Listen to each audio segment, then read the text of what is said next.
Hey homebrewers, brew day. So I'm doing a hefeweizen. So I'm using rice hulls for this since I'm using a lot of wheat in this, a lot of wheat malt. So if you can see here, I was told I was gonna film this last time because I use a lot of rice hulls, and you know, everyone's setup's gonna be different. But here's how I do it.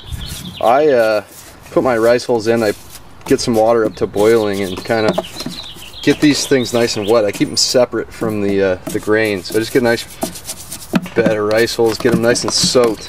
If they soak, then they don't usually typically come out of place very easily. They kind of cake in there, and so when I go to actually mash in the grain, this will have a nice extra layer by that manifold. So I mean, this is my way of doing it. I'd recommend it.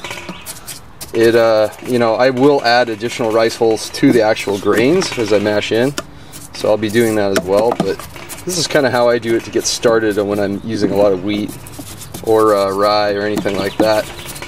So I just get a pound. So I probably used almost half a pound just to kind of layer the bottom of the mash tun, and this works really well for me.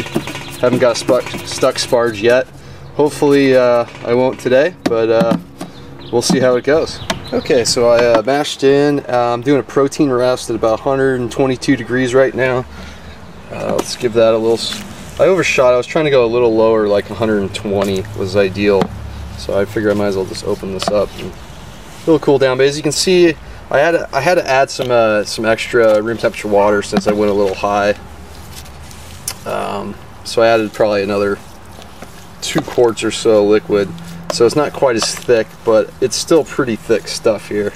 And as I put the grains in, I also added nearly all of the rest of my rice hulls.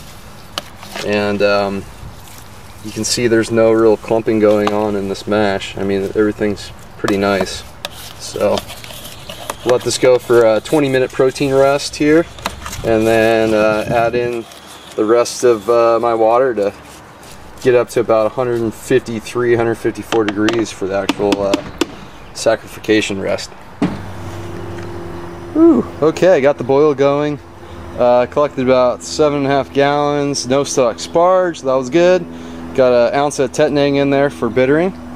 And while we've been deboiling, I've been working on the hops, so we'll do a hop update here.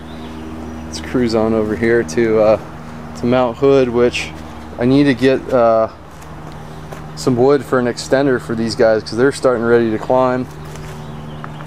I think some golfers might have gotten to the Columbus because they're not doing a whole lot, but they're still coming up. Cascade, on the other hand, is going absolutely nuts. You can see how far it is. It's probably one of the left's over 10 foot already, so it's going up, looking good.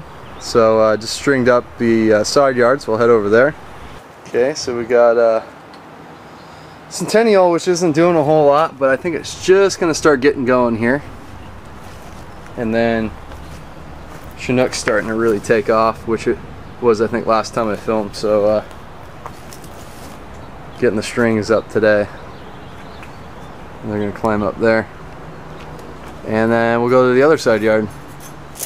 Okay, so basically Fuggles is stalled out, but it gets shade much of the day, so that's probably part of the reason. I don't know.